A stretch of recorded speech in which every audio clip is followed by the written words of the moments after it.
We hear the phrase, we're all in this together, a lot these days, and that certainly applies to preserving our precious natural resources.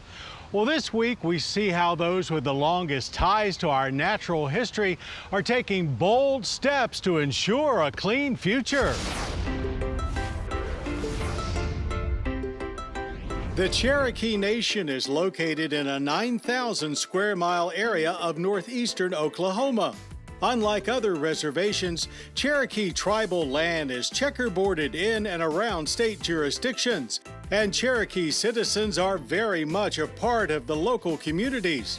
So maintaining their own civic infrastructure and preserving Cherokee culture while keeping pace with modern society is a vital task.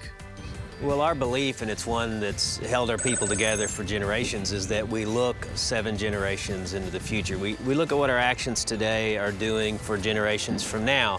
And I think in the world we live in today, it's important to reduce our carbon footprint, look for avenues to explore green energy.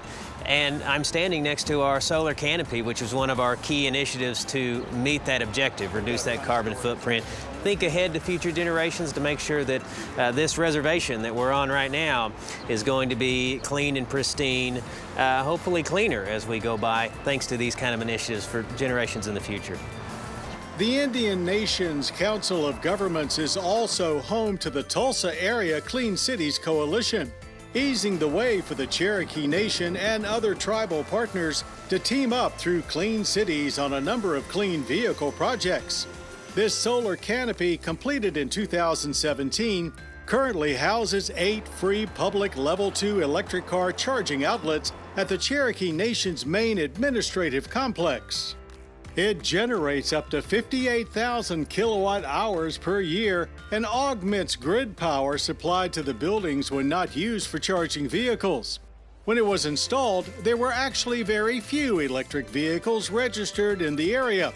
But in a classic case of build it and they will come, the local EV population and demand for charging has grown rapidly. Since we've installed this canopy, we've seen both the number of electric vehicles utilizing this increase. We have to actually increase the number of stalls available. And we also have, since that time, purchased a number of electric vehicles to supplement our tribal fleet operations. Once complete, the solar site's electric vehicle charging capacity will be doubled to 16. The Cherokee Nation's EV initiative also includes 4 DC fast chargers and additional Level 2s installed or planned for tribal lands throughout the area, as well as a significant investment in public transportation. So we have an electric school bus here at the Cherokee Nation, and I think it's the first in the region. We have some electric transit buses, which we think are the first for a rural-based transit system in the United States. With just 2,000 fluent speakers remaining, attrition of tribal elders through natural causes and from the COVID pandemic has threatened the very viability of the Cherokee language for the future. This electric school bus transports students in the Cherokee Nation's groundbreaking language immersion program, where new generations of native speakers are being trained to teach others and keep this vital link to the past alive.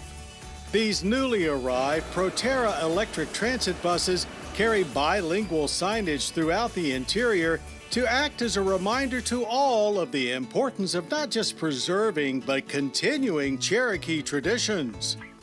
If you go elsewhere in the reservation, you'll see community organizations that are really the hub and the lifeblood of these little communities that, again, have existed since before the state of Oklahoma was here. We have to connect people from home to work and home and the health centers.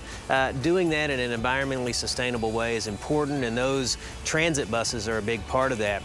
And there's a little bit of a teaching moment about where does energy come from? How do we harness something like the sunlight to power this little community? So those sorts of things, I think, are sparking some interest among young people, which that's of particular interest to me because they're the ones that are going to take on leading this nation in the future.